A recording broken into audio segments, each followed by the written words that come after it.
ქუთაისში მდინარე წყალწითელაზე ახალგაზრდა მამაკაცი დაიხრჩო ინფორმაცია სოციალურ ქსელში გავრცელდა, როგორც მოქალაქეები წერენ, შემთხვევა რამდენიმე დღის წინ მოხდა. აღარასდროს აღარავინ ჩახვიდეთ ამ ადგილას, უმორჩილესად გთხოვთ, იცოდეთ, ეს წყალია სიკვდილის წყალი. არასდროს ამომივა გონებიდან ეს, რაც მოხდა. 30 წლის ბიჭი ჩაითრია მდინარემ.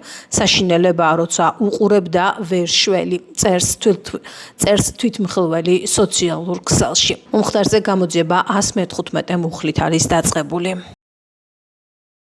იმერეთში განსაკუთრებით დიდი ოდენობით ნარკოტიკული საშუალების უკანონო შეძენა, შენახვისა და ნარკოტიკული საშუალების შემცველი მცენარის უკანონო დათესვა მოყვანის ბრალდებით სხვადასხვა დროს ორი პირი დააკავეს. სამართალდამცველებმა ბრალდებულების პირადი და საცხოვრებელი სახლის ჭრიკის შედეგად ნივთმტკიცება დამოიღეს განსაკუთრებით დიდი ოდენობით ნარკოტიკული საშუალებები. დანაშაული 20 წლამდე ან უვადო თავისუფლების აღკვეთას ითვალისწინებს. იქნება რეგიონული პოლიტიკის საკითხებში სახელმწიფო მინისტრის თანამდებობა, რომელსაც მამუკა მდინარაძე დაიკავებს. ამის შესახებ ირაკლი კობახიძემ გუშინ გამართულ ბრიფინგზე განაცხადა. ამასთან სექტემბრიდან გაუქმდება რეგიონული განვითარების სამინისტრო, რომელიც 2025 წლის აპრილში გამოეყო ინფრასტრუქტურის სამინისტროს. სამთავრობო სტრუქტურაში ცვლილებები გატარდება, მოქმედი მინისტრი კახა გულედანი ინფრასტრუქტურის მინისტრის მოადგილე გახდება, მამუკა მდინარაძე კი რეგიონული განვითარების სამინისტროს უხელმძღვანელებს. ქართული ოცნების გადაწყვეტილებით უქმდება სამართალდამცავი ორგანოების კოორდინაციის საკითხებში სახელმწიფო მინისტრის თანამდებობა, რომელიც რამდენიმე თვის წინ შეიქმნა და რომელსაც მამუკა მდინარაძე ხელმძღვანელობდა. ამ დროისთვის ოფიციალურად გავრცელებული ცნობით, მამუკა მდინარაძე კვლავ იქნება ვიცე-პრემიერი. სამთავრობო სტრუქტურაში შეიქმნება რეგიონული პოლიტიკის საკითხებში სახელმწიფო მინისტრის თანამდებობა. აღნიშნულ თანამდებობას დაიკავებს ბატონი მამუკა მდინარაძე, რომელიც კვლავად შეითავსებს საქართველოს ვიცე-პრემიერის მოვალეობას. როგორც მოგეხსენებათ, რამდენიმე თვის წინ მამუკა მდინარაძემ დაიკავა სამართალდამცავი ორგანოების საკითხებში სახელმწიფო მინისტრის თანამდებობა, სადაც მან უმნიშვნელოვანესი წვლილი შეიტანა სამართალდამცავი ორგანოების კოორდინირებული მუშაობის სისტემის ჩამოყალიბებაში. ამ დროის განმავლობაში გაწეული სამუშაო გვაძლევს შეასრულებას სამართალდამცავი სტრუქტურების ეფექტიანი კოორდინაცია და მუშაობა მომავალში სახელმწიფო მინისტრის საგანგებო თანამდებობის გარეშე უზრუნველყოფთ. დღეს სახელმწიფოს ერთ-ერთი უმნიშვნელოვანესი გამოწვევა და ამოცანა რეგიონული პოლიტიკის გაძლიერება. სახელმწიფო მინისტრი რეგიონული პოლიტიკის საკითხებში პასუხისმგებელი იქნება რეგიონებში მართვის ეფექტიანობის უზრუნველყოფაზე. სწორედ ამ მისიის განსაკუთრებული დატვირთვიდან გამომდინარე მივიღეთ გადაწყვეტილება იმის შესახებ, რომ სახელმწიფო მინისტრის თანამდებობას დაიკავებს ჩვენი პოლიტიკური გუნდის ერთ-ერთი ლიდერი მამუკა მდინარაძე. რეგიონული პოლიტიკის საკითხებში სახელმწიფო მინისტრის თანამდებობის შემოღების პირობებში არსებითად დანიშნულებას კარგავს საქართველოს რეგიონული განვითარების სამინისტრო და ის შესაბამისად სექტემბერში გაუქმდება. რეგიონული განვითარების მოქმედი მინისტრი ბატონი კახა გულედანი დაიკავებს საქართველოს ინფრასტრუქტურის მინისტრის პირველი მოადგილის თანამდებობას. მადლობა მინდა გადავუხადო კახა გულედანს მინისტრის პოზიციაზე გაწეული უაღრესად მაღალპროფესიონალური და კეთილსინდისიერი სამსახურისთვის. ვინაიდან სახელმწიფო მინისტრის თანამდებობის შემოღება კანონის მიღებას საჭიროებს, ამ თანამდებობის შექმნამდე სექტემბრის პირველ კვირამდე მამუკა მდინარაძე დაიკავებს საქართველოს რეგიონული განვითარების მინისტრის თანამდებობას. სამართალდამცავი ორგანოების საკითხებში სახელმწიფო მინისტრის თანამდებობა კანონით სექტემბრის პირველ კვირაში გაუქმდება, მანამდე კი ვაკანტური დარჩება. მინდა ვთხოვო საქართველოს პარლამენტს მომდევნო საპარლამენტო სესიის პირველივე კვირაში დაჩქარებული წესით მიიღოს კანონების პაკეტი საქართველოს მთავრობის სტრუქტურის ცვლილების შესახებ. მამუკა მდინარაძის უსურვებ წარმატებებს რეგიონული პოლიტიკის საკითხებში სახელმწიფო მინისტრის თანამდებობაზე კიდევ ერთხელ აღვნიშნავ, რომ რეგიონული პოლიტიკის ეფექტიანი აღსრულება დღეს არის სახელმწიფოს საგანგებო მნიშვნელობის ამოცანა, რომლის შესრულება მამუკა მდინარაძეს როგორც განსაკუთრებული პოლიტიკური და მენეჯერული გამოცდილების მქონე პოლიტიკოს ყველაზე უკეთ შეუძლია. პატივია ერთი მხრივ, მეორე მხრივ გამოწვევა ძალიან დიდი. მე მინდა მადლობა გადაუხადო იმ ხალხს, იმ გუნდს, რომელთანაც ბოლო თვეების განმავლობაში ვიმუშავე. ძალიან გულწრფელად გეტყვით, რამდენადაც თავაწეული მივდივარ იმ პოზიციიდან, იმდენად თავაწეული ვიქნები და ვიმუშავებ ახალ პოზიციაზე. დიდი მადლობა გამოწვევა მიღებულია ბატონო პრემიერო. რეგიონები დღეს ჩვენთვის ბევრი გვისაუბრია ამაზე, არა მხოლოდ ჟურნალისტებთან, საზოგადოებასთან, ჩვენ გუნდშიც, პრემიერთან, სხვა მინისტრებთან არის განსაკუთრებული პრიორიტეტი და გამოწვევას ვარქმევ მე ამიტომ, არა მხოლოდ ამიტომ, იმიტომაც რომ ამ მიმართულების გაძლიერება ერთი მხრივ პასუხისმგებლობა ძალიან დიდი გამოწვევასთან ერთად ასევე არის ერთი ძალიან კარგი მიზანი საიმისოდ, რომ ჩვენს რეგიონებში კიდევ უფრო სწრაფად თუ რამე მიზანი გვაქვს დასახული, აღვასრულოთ, შევასრულოთ, მართვა იყოს ეფექტიანი, რაც შეიძლება და ამ გამოწვევის გამკლავებასთან ბრძოლაში, ასე ვთქვათ, მე შევეცდები მთელი ჩემი გამოცდილება მოვახმარო ჩემს გუნდს და ჩემს ქვეყანას. როგორც აქამდე ვაკეთებდი ამას, დარწმუნებული ვარ, ასე გამომივა და ჩვენი გუნდის ლიდერების ნდობით ამას ყველაფერს შევძლებ და შევასრულებ. ძალიან დიდი მადლობა, წარმატებებს უსურვებ ყველას. მადლობა კიდევ ერთხელ შინაგან საქმეთა სამინისტროს, პროკურატურის, სახელმწიფო უსაფრთხოების სამსახურის, ყველა სამართალდამცავი უწყების წარმომადგენლებს, სახელმწიფო დაცვის სპეცსამსახურის წარმომადგენლებს, იქ მუშაობენ გმირები, იქ მუშაობენ ადამიანები, რომლებიც დღე და ღამეს ათენებენ იმისათვის, რომ სახელმწიფოს ემსახურონ და თავისი წვლილი შეიტანონ ქვეყნის განვითარებაში და აღშენებლობაში. ყველა მათგანს უღრმესი მადლობა და ჩემს ახალ თანამშრომლებს თუ ახალ გამოწვევაში თანამებრძოლებს პირდები, რომ მათთან ერთად ვიბრძოლებთ და უღალავად. სამთავრობო ცვლილებებსა და მამუკა მდინარაძის სხვადასხვა უწყებაში პოსტების ცვლას აფასებენ პოლიტიკურ სპექტრში. საბოლოო ჯამში მამუკა მდინარაძის ჩამოტარება და მისი ასე ვთქვათ რაღაცა ხელოვნურად შექმნილ სამინისტროებისში მინისტრად დანიშვნა განპირობებულია იმით, რომ ქართულ ოცნებას და ბიძინა ივანიშვილის მოძულებული ყავს მდინარაძე, აშკარა მან რაღაცას თავი ვერ გაართვა, ის ერთი და მეორე აშკარაა, რომ ბიძინა ივანიშვილს პრობლემა შეუქმნა და ალბათ შეიძლება ის იყოს იმ ცენზურის გამო, რომელიც შემოიღო და საბოლოო ჯამში ბიძინა ივანიშვილს მოუბრუნდა ცუდად, შეიძლება ამ რაღაც ზონდერ დაჯგუფების შექმნა და მოძალადეების წახალისება, შეიძლება საერთოდ რაიმე სხვა იყოს ბიზნეს წილებთან და კრიმინალთან დაკავშირებული საკითხი, მაგრამ ფაქტია, რომ ივანიშვილს და მის ოჯახს მდინარაძე ყავს მოძულებული და სწორედ აქედან გამომდინარე ასე რომ წყდება საკადრო საკითხები და ქვეყანაში ესე იქნება სამინისტრო რომელმაც საბოლოო ჯამში რაც შეასრულა ეგრეთ წოდებულმა კოორდინაციის სამინისტრომ თუ რაც ქვია არავინ არ იცის, ამიტომ არის ის რომ დღეს ჩვენ გვაქვს კრიმინალური სისტემა და რეჟიმი. შეუძლებელია ახლა ვინმე აღიქვას ნორმალურ ყოფად ის რომ ადამიანს ორ თვეში ერთხელ უქმნიან ახალ სამინისტროებს და აბარებენ ამ სამინისტროების მართვას, ხო? რომელი კლანის სიმძლავრეს მოწმობს ეს და რომელი კლანის დასუსტებას, ამას ვერ გეტყვით, ვერ უწევს წარმატებულებს, თუმცა ფაქტია რომ არის ძალიან რთულად საქმე ოცნების შიგნით, რომელიც ხალხი ვერ ლაგდება ბჭყალებში, უწევთ სუსეს ხელმძღვანელის, რომელიც 6 წლის წვდით უნდა აირჩიონ ამას, 6 თვეში ერთხელ შეცვლა ხოლმე, მათ შორის უწევთ კონკრეტული ამ ადამიანის ბატონ მდინარაძის რამდენჯერმე დანიშნა ახლად გამოგონილ თანამდებობებზე, ეს მიუთითებს იმ კრიზისზე, რომელიც არის მათ შორის ივანიშვილის რეჟიმის შიგნით. მთავარი ნიშანი იმისი, რომ მამუკა მდინარაძე დამწბედი გადაწყვეტილია და დამთავრებულია და კობახიძე უბრალოდ რაღაცებს იგონებს. არის ზუსტად ის, რომ პარლამენტის ცვლილება ჯერ ვერ შეაქვს ხო კანონში, იმიტომ რომ სესიები არ არის. ოღონდ მდინარაძე მაინც გაათავისუფლეს იმ თანამდებობიდან, რომელიც ფორმალურად ჯერ ისევ არსებობს. და წარადგინეს თანამდებობაზე, რომელიც ფორმალურად ჯერ არ არსებობს. ანუ ხვდებით, რამ ხელა მიუღებლობა აქვს ბიძინას მდინარაძის, რომ ერთი კვირაც კი ვეღარ აიტანა, რომ ის ამ თანამდებობაზე დარჩენილიყო.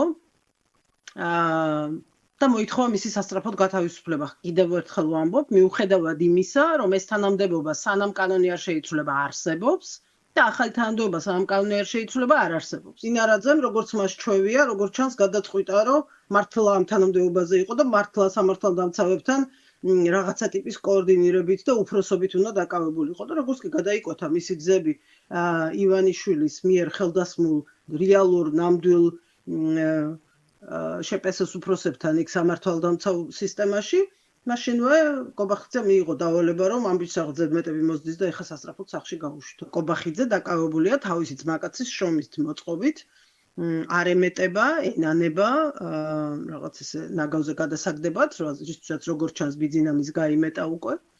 და ამიტომ პარლამენტიც ესეთი მონური მორჩილებით აკეთებს შემდეგ ასრულებს. იქიდან გამომდინარე, რომ მამუკა მდინარაძე არის გუნდის გამორჩეული ლიდერი და რა თქმა უნდა კიდევ ერთხელ ხაზი მინდა გაუსვა მის მუშაობის სტილს და უნარჩვევებს. რომ აქედან გამომდინარე, რა თქმა უნდა ნებისმიერი ოპონენტი ისურვებდა, რომ მამუკა მდინარაძე აღარ იყოს ჩვენი გუნდის ლიდერი. ჩვენ პრობლემებს არ გაურბივართ და არის გამოწვევები კიდევ ერთხელ ხაზს გაუსვავ, რომ ეს გამოწვევები ძირითადად განპირობებული არის მართვის ვერტიკალში დაგვიანებული გადაწყვეტილებების მიღებით იქნება ეს თუ რიგ შემთხვევაში არიან თანამდებობის პირები, რომლებიც საკუთარ თავზე ვერ იღებენ პასუხისგებლობას, რა პასუხისგებლობას ასაღებია და შესაბამისად ეს ყველაფერი არის დროში დასაჩქარებელი და აქედან გამომდინარე, რა თქმა უნდა, ძალიან ლოგიკურია, რომ მამუკა მდინარაძე ამ ყველაფერს ძალიან მაღალ დონეზე გაუძღვება და შვეიცარიული საათის ისარევით იქნება აწყობილი რეგიონების მუშაობა. როდესაც ახლა ჩვენ ვსაუბრობთ ამ მიმართულებაზე, რასაც მამუკა მდინარაძე გაუძღვება, რა თქმა უნდა, გარკვეული დრო უნდა გამოვიდეს, რამდენიმე თვე, ერთი წელი, რომ ჩვენ შევაჯამოთ თუ რა დონეზე მოახდინა მამუკა მდინარაძემ თავისი უფლება-მოვალეობების შესრულება, მე შემიძლია გავასწრო მოვლენებს და პირდაპირ ვთქვა, რომ ძალიან მაღალ დონეზე შეასრულებს იგი თავის სამუშაოს. არა, ძალოვან უწყებებში კოორდინაცია უკვე ისედაც ძალიან მაღალ დონეზე არის და ნამდვილად მოწოდების სიმაღლეზე არიან, შეგვიძლია გადავხედოთ თუ როგორ მუშაობენ ისინი, ან ერთობლივ ოპერაციებს, ღონისძიებებს როგორ ატარებენ. ორგანიზებული ჯგუფის მიერ განსაკუთრებით დიდი ოდენობით ნარკოტიკული საშუალების უკანონო შეძენა შენახვის რეალიზაციის ხელშეწყობისა და ნარკოტიკული საშუალების შემცველი მცენარის უკანონო კულტივირების ბრალდებით 3 პირი დააკავეს. სამართალდამცველება დაკავებულების პირადი დასაცხოვრებელი სახლის ჩხრეკისას, ასევე მათ მიერ მითითებული ადგილებიდან ნივთმტკიცება დამოიღეს სარეალიზაციოდ გამზადებული განსაკუთრებით დიდი ოდენობით ნარკოტიკული საშუალება. მათ შორის 13 კილოგრამზე მეტი მცენარე კანაფი და 7 კილოგრამი მარიხუანა. გამოძიებით გინდება, რომ ბრალდებულთა ნაწილი სპეციალურად მოწყობილ სათბურში განსაკუთრებით დიდი ოდენობით ნარკოტიკული საშუალების შემცველი მცენარის უკანონო კულტივირებას ახდენდა. საგამოძიებო მოქმედებების შედეგად ასევე ამოღებულია ნარკოტიკული საშუალებების დაფასოებისა და კულტივირებისათვის საჭირო მასალები დანაშაული 20 წლამდე ან უვადო თავისუფლების აღკვეთას ითვალისწინებს. საქართველოდან უცხო ქვეყნის 96 მოქალაქე გააძევეს, გაძევებული არიან საუდის არაბეთის, აზერბაიჯანის, თურქმენეთის, თურქეთის, ჩინეთის, რუსეთის, ინდოეთის, ეგვიპტის, სუდანის, ერაყის, კუვეითის, ნიგერიის, ბელარუსის, კუბის, კოტ-დივუარის, მადაგასკარის, ალბანეთის, უზბეკეთის, ლიბანის, მაროკოს, იორდანიის, ტაილანდისა და სხვა სახელმწიფოების მოქალაქეები. მოქმედი კანონმდებლობის შესაბამისად გაძევებულ პირებს ქვეყანაში შემოსვლის აკრძალვა დაუწესდათ.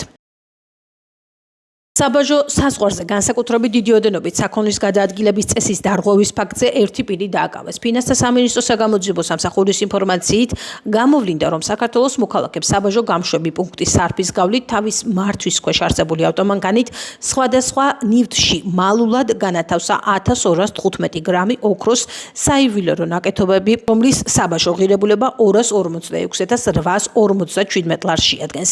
დანაშაული 5-დან 7 წლამდე ვადით თავისუფლების აღკვეთას ითვალისწინებს. წარმოდგენა გავმართ. უცნაური წარმოდგენა. სათხარ?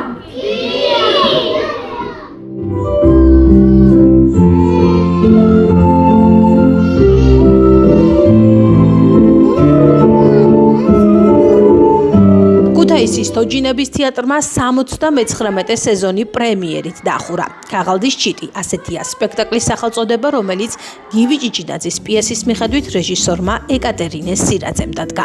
ქაღალდის ჩიტი პატარა მაყურებლისთვის შექმნილი სპექტაკლია, სადაც ქაღალდი და მაკრატელი ზღაპრულ სამყაროს აცოცხლებს.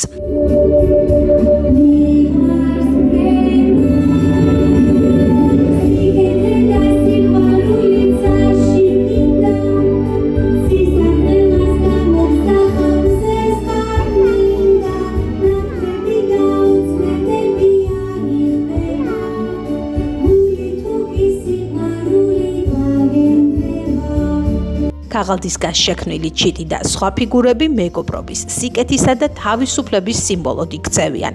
წარმოდგენა თამაშის, მუსიკისა და ვიზუალური მეტაფორების მეშვეობით ბავშვებს შემოქმედებითი აზროვნების, რწმენისა და ურთიერთთანადგობის მნიშვნელობას უჩვენებს. უფროსებს კი ახსენებს, რომ ყველაზე დიდი სასწაულები ხშირად სწორედ წარმოსახვიდან იწყება.